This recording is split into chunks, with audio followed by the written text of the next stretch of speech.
तो कहानी की शुरुआत में हम सीरो नाम के एक लड़के को देखते हैं जो एक टीनेज हाई स्कूल स्टूडेंट होता है। और वो लड़का दिल का बहुत ही साफ इंसान था, इसलिए वो सभी लोगों की मदद भी करता था। और साथ ही वो एक मेज भी था, क्योंकि पास्ट के एक हादसे में सीरो के पेरेंट्स की डेथ हो गई थी, जिस वजह से वो अनाथ हो गया था। लेकिन तभी इमिया कित्सुगी नाम के एक आदमी ने उसे अडॉप्ट कर लिया और उसी ने सीरो को मैजिक भी यूज़ करना सिखाया, क्योंकि वो आदमी एक बहुत ही पावरफुल मेज था। लेकिन अब उस आदमी की डेथ हो गई थी, इसलिए सीरो अपने टीचर फूजी के अपार्टमेंट में रहता था। और सीरो की एक दोस्त साकुरा और उसकी टीचर फूजी सीरो की मदद करने कभी कभी उसके घर पर भी आया जाया करते थे। तभी एक दिन सीरो देखता है कि साकुरा के हाथ में चोट लगी है, जिस पर सीरो को लगता है कि साकुरा के भाई ने फिर से उसे मारा है, क्योंकि साकुरा का भाई साकुरा पर बहुत जुल्म करता था। जिस पर साकुरा सीरो से कहती है कि उसे ये चोट उसी की गलती की वजह से लगी है और इसमें उसके भाई की कोई गलती नहीं। लेकिन सीरो साकुरा की कोई बात नहीं सुनता और सीधा साकुरा के भाई के पास चला जाता है और उससे बहस करने लगता है। जिस पर शिंजी सीरो से कहता है कि क्या उसके पास कोई सबूत है जिससे वो साबित कर सके कि उसी ने साकुरा के साथ ये सब किया है। जो सुनकर सीरो चुप हो जाता है, क्योंकि उसके पास शिंजी के खिलाफ कोई सबूत नहीं थे। जिसके बाद शिंजी वहाँ से जाने लगता है और सीरो से उसका डोजो साफ करने को कहता है, नहीं तो वो फिर से साकुरा को परेशान करेगा। जिस पर सीरो शिंजी की बात मान जाता है और वो डोजो साफ करने लगता है। और डोजो को साफ करते हुए सीरो को काफ़ी रात हो जाती है। तभी उसे किसी की लड़ने की आवाज़ सुनाई देती है, जिस पर सीरो उस चीज़ को चेक करने जाता है जहां पर वो दो अजीब से आदमियों को लड़ते हुए देखता है और उसे वो दो आदमी इंसान नहीं लगते, इसलिए वो वहां से भागने लगता है। लेकिन तभी उनमें से एक आदमी सीरो को देख लेता है और वो सीधा सीरो को मारने उसकी तरफ बढ़ता है और उसके अंदर अपना स्पेयर घुसा देता है, जिससे सीरो मरने वाला होता है और वो आदमी वहां से चला जाता है। जिसके कुछ देर बाद वहां पर एक लड़की आती है जो सीरो को ठीक कर देती है, लेकिन वो लड़की सीरो के पूरी तरह से ठीक होने से पहले ही वहां से चली जाती है, जिस वजह से सीरो उस लड़की को देख नहीं पाता है और होश में आने के बाद सीधा अपने घर जाता है, जहां पर वो उसी आदमी के बारे में सोच रहा था। लेकिन तभी उस पर वो आदमी एक बार फिर से अटैक कर देता है, लेकिन सीरो किसी तरह उस आदमी के उस अटैक से बच जाता है और उस आदमी से पूछता है कि आखिर वो उसे मारने की कोशिश क्यों कर रहा है। जिस पर वो आदमी कहता है कि उसकी उससे कोई जाति दुश्मनी नहीं है, वो बस अपने मास्टर का ऑर्डर फॉलो कर रहा है। जो सुनकर सीरो उस आदमी से उसके मास्टर के बारे में पूछता है, लेकिन वो आदमी सीरो को कुछ नहीं बताता और उसे लड़ने को तैयार हो जाता है। जिस पर सीरो भी अपने मैजिक का इस्तेमाल करके एक पेपर को एक शॉट जितना मजबूत कर लेता है और उस आदमी से लड़ने के लिए तैयार हो जाता है। लेकिन वो आदमी सीरो से बहुत ही ज़्यादा ताकतवर था और वो सीरो को घायल कर देता है, जिस पर सीरो वहां से भागने लगता है। लेकिन तभी वो आदमी एक अटैक करके सीरो को नीचे गिरा देता है और उसे जान से मारने वाला होता है। लेकिन तभी सीरो गलती से अपनी एक सर्वेंट को समन कर लेता है, जो उस आदमी से लड़ने लगती है और उस पर भारी पड़ने लग जाती है। जिस पर वो आदमी सेबर को हराने के लिए उस पर अपने सबसे खतरनाक टेक्निक से अटैक करता है, जिससे सेबर बहुत मुश्किल से बच पाती है। लेकिन वो उस अटैक से बहुत घायल हो गई थी। तभी उस आदमी को उसका मास्टर वापस बुला लेता है, जिस पर वो आदमी वहां से चला जाता है। जिसके बाद सीरो सेबर से पूछता है कि आखिर वो कौन है, जिस पर सेबर सीरो से कहती है कि वो उसकी सर्वेंट है और वो सीरो के कमांड स्पेल की वजह से यहाँ पर आई है और वो कमांड स्पेल सीरो को ग्रेल की वजह से मिला है। लेकिन सीरो को सेबर की कोई बात समझ नहीं आ रही थी। तभी सेबर को एक और मास्टर की ऑरा महसूस होती है, जिस पर वो उससे लड़ने निकल जाती है, जो देखकर सीरो भी उसके पीछे जाता है। तभी सीरो देखता है कि सेबर एक और सर्वेंट से लड़ रही है, जिस पर सीरो सेबर से रुक जाने को कहता है, क्योंकि उस सर्वेंट की मास्टर सीरो की एक क्लासमेट थी। जिसके बाद सीरो टोसाका को अपने घर ले जाता है, जहां पर वो टोसाका से पूरा मामला समझाने को कहता है। जिस पर टोसाका सीरो को बताती है कि वो और सीरो एक मेज मास्टर है जिन्हें ग्रेल ने चुना है और उनके जैसे 5 और मास्टर हैं और वो सभी मास्टर एक दूसरे को मारना चाहते हैं ताकि वो सभी ग्रेल को जीत सके। और सभी मास्टर्स के बीच की इस लड़ाई को होली ग्रेल वॉर कहा जाता है और ऐसी 4 लड़ाइयाँ पहले भी हो चुकी है। जिस पर सीरो टोसाका से ग्रेल वॉर की हिस्ट्री के बारे में पूछने लगता है, जिस पर टोसाका सीरो को एक आदमी से मिलवाने ले जाती है जो ग्रेल के बारे में सब कुछ जानता था। लेकिन सेबर रास्ते में ही रुक जाती है, क्योंकि वो उस आदमी से नहीं मिलना चाहती थी, क्योंकि वो उस आदमी को पहले से ही जानती थी और उसकी उस आदमी से बिल्कुल नहीं बनती। जो सुनकर टोसाका और सीरो को समझ आ जाता है कि सेबर को पहले भी किसी मास्टर ने समन किया था। जिसके बाद सीरो और टोसाका उस आदमी से मिलते हैं और वो आदमी होली ग्रेल वॉर का इंस्पेक्टर होता है। जो सुनकर सीरो बहुत हैरान होता है और उस आदमी से होली ग्रेल वॉर की पूरी बात बताने को कहता है। जिस पर वो आदमी बताता है कि सदियों पहले इस दुनिया के 3 सबसे बड़ी मेजेस की फैमिली ने मिलकर ग्रेल को समन किया था और उस ग्रेल में इतनी ज़्यादा शक्ति थी कि वो किसी भी इंसान की कोई भी इच्छा को पूरी कर सकती थी, लेकिन वो ग्रेल किसी एक इंसान की इच्छा को पूरी कर सकती थी, जिस वजह से उन तीनों मेजेस की फैमिलियों में उस ग्रेल को लेने के लिए एक लड़ाई होने लग गई, जिससे बहुत ही ज़्यादा खून खराबा हुआ। जो देखकर उन तीनों मेजेस की फैमिलियों ने आपस में डिसाइड किया कि वो ग्रेल को हासिल करने के लिए कंपटीशन रखेंगे, जिसमें वो ग्रेल खुद 7 ऐसे मेजेस को चुनेगी जो उस ग्रेल को हासिल करने के सबसे ज़्यादा हकदार होंगे और उन मेजेस को आपस में लड़ना होगा, जिसके लिए वो ग्रेल उन 7 मेजेस को एक पावर देगी जिसे कमांड स्पेल कहा जाता है और उस स्पेल की मदद से वो मेजेस एक पावरफुल सर्वेंट को बुला पाएंगे जो उनकी उस लड़ाई में मदद करेंगे और जो मेज अपने सर्वेंट के साथ आखिरी तक जिंदा रहेगा वो मेज उस ग्रेल को जीत जाएगा और अपनी कोई सी भी इच्छा को पूरी करेगा।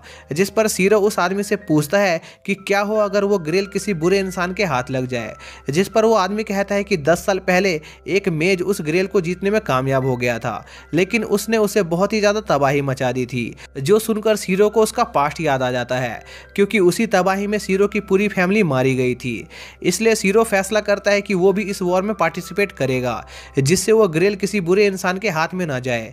जिसके बाद टोसाका और सीरो वहाँ से निकल जाते हैं और रास्ते में सीरो टोसाका से पूछता है क्या वो उसे मारना चाहती है, जिस पर टोसाका सीरो से कहती है कि तुम अभी मेरे आगे बहुत कमज़ोर हो, इसलिए हमारे बीच की लड़ाई एक फेयर लड़ाई नहीं होगी। इसलिए जब सीरो ताकतवर हो जाएगा तब टोसाका उससे लड़ेगी। तभी उनका सामना एक और मेज मास्टर से होता है जिसका सर्वेंट बहुत ही ज़्यादा पावरफुल था। जो देखकर टोसाका अपने सर्वेंट से वहाँ से दूर जाने को कहती है क्योंकि टोसाका का सर्वेंट एक आर्चर था और वो लॉन्ग रेंज कॉम्बैट में बढ़िया था। जिसके बाद वो मेज अपने सर्वेंट से सीरो और टोसाका को मार देने को कहती है, जिस पर वो सर्वेंट सीरो को जान से मारने वाला होता है, लेकिन तभी सेवर सीरो को बचा लेती है और उस सर्वेंट से लड़ने लगती है। लेकिन वो सर्वेंट बहुत ही ज़्यादा पावरफुल होता है और सेवर पर भारी पड़ रहा होता है। तभी टोसाका का सर्वेंट उस मेज के सर्वेंट पर अपने एरो से हमला करता है, लेकिन उससे उस सर्वेंट को कुछ नहीं होता।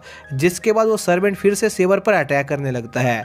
जो देखकर टोसाका उस सर्वेंट को अपने एक मैजिकल आइटम से बांध देती है और यह मौका देखकर टोसाका का सर्वेंट बर्जगर पर अपने कई एरो से अटैक करता है, लेकिन उससे भी बर्जगर को कुछ नहीं होता। जो देखकर सेवर बर्जगर को सीरो से दूर ले जाती है और उससे लड़ने लगती है, जिस पर टोसाका भी उनके पीछे जाती है, लेकिन वो सीरो को यहाँ से भाग जाने को कहती है क्योंकि सीरो बहुत ही ज़्यादा कमज़ोर था। और दूसरी तरफ हम सीरो को देखते हैं जो अपनी कमज़ोरी को कोस रहा होता है क्योंकि सेवर को उसकी रक्षा करनी पड़ रही थी, लेकिन कमज़ोर होने के बावजूद भी वो सेवर को अकेला नहीं छोड़ना चाहता था, इसलिए वो भी सेवर की मदद करने के लिए निकल जाता है। इसी दौरान हम उसी होली ग्रेल वॉर के इंस्पेक्टर को देखते हैं जिससे मिलने एक अनजान आदमी आया था और वो आदमी उस इंस्पेक्टर से सीरो के बारे में बात कर रहा था। तभी हम सेबर को देखते हैं जो बर्जगर से लड़ रही थी और किसी तरह उसे घायल करने में कामयाब हो जाती है। तभी सीन शिफ्ट होता है और हम टोसाका को देखते हैं जो बर्जगर के मास्टर से लड़ रही थी, लेकिन वो मेज टोसाका को घायल कर देती है और उसे मारने के लिए धीरे धीरे उसकी तरफ बढ़ रही होती है। तभी टोसाका एक प्लान बनाती है और अपने एक मैजिक से उस मेज का ध्यान भटकाती है और उस पर अपने एक स्पेल से हमला करती है, लेकिन वो मेज उससे भी बच जाती है और टोसाका पर अपने एक स्वॉर्ड से अटैक करती है। लेकिन तभी टोसाका का सर्वेंट अपने एरो से उसे बचा लेता है और यह मौका देखकर टोसाका वहाँ से भाग जाती है और भागते भागते सीरो से टकराती है, जिस पर वो सीरो पर बहुत गुस्सा होती है क्योंकि उसने सीरो को उस लड़ाई से दूर रहने को कहा था। तभी उन्हें सेवर और बर्जगर की लड़ने की आवाज़ आती है, जिस पर वो दोनों उस तरफ जाते हैं जहां पर वो लोग देखते हैं कि सेवर बर्जगर को कड़ी टक्कर दे रही है। जिसके कुछ देर बाद सेवर बर्जगर पर अपने सबसे पावरफुल टेक्निक से हमला करती है, जिससे बर्जगर की बॉडी आधी कट जाती है। जो देखकर टोसाका और सीरो को लगता है कि वो लोग जीत गए, लेकिन तभी टोसाका का सर्वेंट उसे बर्जगर से दूर जाने को कहता है। तभी बर्जगर अपनी बॉडी को दोबारा रीजनरेट करने लगता है, जो देखकर सेवर बहुत हैरान होती है। लेकिन तभी सीरो सेवर को बर्जगर से दूर ले जाता है और यह मौका देखकर आर्चर बर्जगर पर अपने सबसे पावरफुल एरो से अटैक करता है, जिससे बहुत तेज धमाका होता है और आर्चर को लगता है कि उसने बर्जगर को हरा दिया। लेकिन हम देखते हैं कि बर्जगर अभी भी जिंदा होता है और अपने पैरों पर अच्छी तरह से खड़ा होता है। जिसके बाद बर्जगर की इमेज बर्जगर को वहां से ले जाती है क्योंकि उसने टोसाका और सीरो के लिए कुछ और और प्लान बनाकर रखा था। तभी अचानक से सीरो को खून की उल्टी होने लगती है और वो बेहोश हो जाता है, जिसके अगले दिन सीरो को वापस होश आता है और वो देखता है कि वो टोसाका के घर पर है। जिसके बाद टोसाका सीरो को कुछ देर और ऐसे ही आराम करने को कहती है और वहाँ से चली जाती है।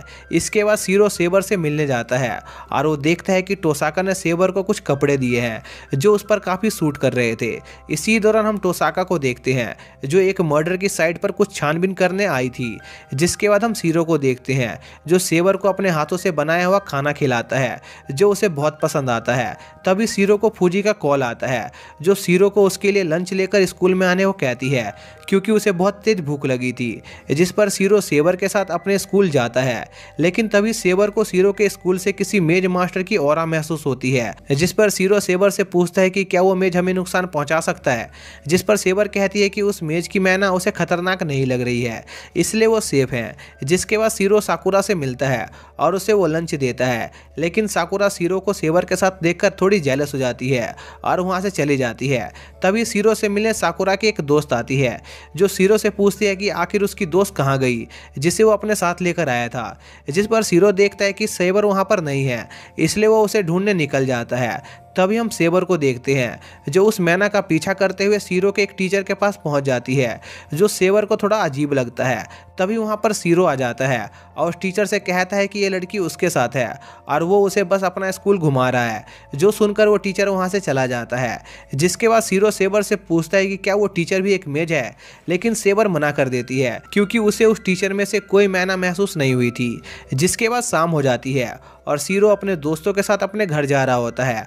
तभी फूजी सीरो से सेबर के बारे में पूछती है, जिस पर सीरो उन्हें बताता है कि सेबर उसके फादर की एक दोस्त की बेटी है और वो यहाँ पर कुछ दिनों के लिए जापान घूमने आई है। जो सुनकर फूजी और साकुरा सीरो को डांटने लग जाते हैं क्योंकि वो एक जवान लड़की के साथ अकेले रहने वाला था। जिस पर फूजी और साकुरा डिसाइड करते हैं कि जब तक सेबर सीरो के घर पर रहेगी तब तक वो दोनों भी सीरो के घर पर ही रहेंगी। जो सुनकर सीरो बहुत चौंक जाता है। इसी दौरान हम टोसाका को देखते हैं जो उस मर्डर साइट पर घूम रही थी। तभी उसका सामना कुछ स्केलेटन मॉन्स्टर से होता है, लेकिन वो उन्हें हरा देती है। जिसके बाद उन्हें पता चलता है कि यह सारा काम किसी सर्वेंट का है, इसलिए टोसाका उस सर्वेंट को मारने का मन बना लेती है क्योंकि वो आम लोगों को नुकसान पहुंचा रही थी। जिसके बाद हम सीरो को देखते हैं जो अपने स्कूल जाने के लिए निकल रहा होता है। जिस पर सेबर भी सीरो के साथ स्कूल जाने की जिद कर रही थी, लेकिन सीरो सेबर को उसके साथ आने से मना कर देता है क्योंकि उसे लग रहा था कि स्कूल में कोई भी मास्टर उस पर हमला नहीं करेगा क्योंकि मेजस लोगों के सामने अपनी पावर का यूज नहीं कर सकते थे। जो सुनकर सेबर घर पर ही रुकने का फैसला करती है। जिसके बाद सीरो स्कूल जाता है जहां पर वो अपने एक साथी के साथ लंच कर रहा होता है। तभी वहां पर सीरो का एक टीचर आता है जो सीरो के दोस्त को बाहर बुलाता है और उसे कुछ इंपॉर्टेंट बात बताता है और वहां से चला जाता है। जिसके बाद सीरो अपने उस दोस्त से पूछता है कि आखिर उनके टीचर उसे क्या बता रहे थे। जिस पर वो लड़का सीरो को बताता है कि उनकी क्लास की एक लड़की कल से गायब है और उसका कुछ पता नहीं चल रहा है। जिस पर सीरो को सिंजी पर थोड़ा शक होने लगता है क्योंकि उसने उस लड़की को लास्ट टाइम सिंजी के साथ ही देखा था। जिसके बाद सीरो का स्कूल खत्म हो जाता है और वो किसी काम से स्कूल के टेरेस पर जा रहा होता है, लेकिन तभी उसका सामना टोसाका से होता है जो सीरो को मारने आई थी। जिस पर सीरो टोसाका से पूछता है कि आखिर वो उसे मारना क्यों चाहती है। जिस पर टोसाका उसे कहती है कि उन्हें आज नहीं तो कल आपस में लड़ना ही है, इसलिए वो आज सीरो से लड़ना चाहती थी क्योंकि सीरो सेबर से बहुत ज़्यादा दूर था, जिस वजह से सीरो को मारना बहुत ही ज़्यादा आसान था। जिसके बाद टोसाका सीरो को मारने के लिए उस पर एक अटैक करती है जो देखकर सीरो समझ जाता है कि टोसाका इस बारे में सीरियस है, इसलिए वहाँ से भागने लगता है। जिस पर टोसाका सीरो का पीछा करते हुए उस पर कई अटैक करती है, लेकिन सीरो उन सभी अटैकों से बच रहा होता है।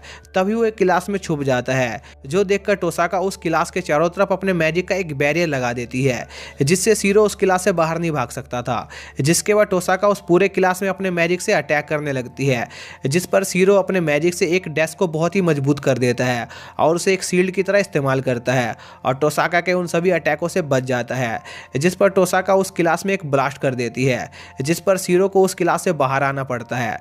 जिसके बाद टोसाका सीरो को मारने के लिए उस पर एक अटैक करने वाली होती है, लेकिन तभी उन्हें किसी लड़की की चिल्लाने की आवाज़ आती है।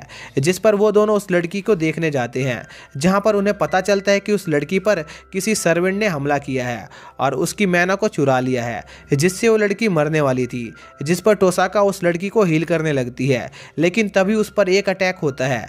लेकिन सही टाइम पर सीरो टोसाका को बचा लेता है, पर वो इसमें खुद घायल हो जाता है। जिसके बाद सीरो टोसाका से उस लड़की की मदद करने को कहता है और खुद अकेले उस सर्वेंट से लड़ने के लिए निकल जाता है, जहां पर वो उस सर्वेंट से लड़ने लगता है और कुछ देर उसे काफी अच्छी टक्कर भी देता है। लेकिन तभी वो सर्वेंट सीरो को अपने एक चेन से बांध देती है और उसे जान से मारने वाली होती है। लेकिन तभी वहां पर टोसाका आ जाती है, जो उस सर्वेंट पर हमला करती है और सीरो को आज़ाद कर देती है, जो देखकर वो सर्वेंट वहां से भाग जाती है। और उस सर्वेंट को देखकर उन्हें पता चल जाता है कि एक तीसरा मेज मास्टर भी उन्हीं के स्कूल में है। जिसके बाद टोसाका और सीरो उस तीसरे मेज मास्टर को ढूंढने तक साथ में काम करने का फैसला करते हैं।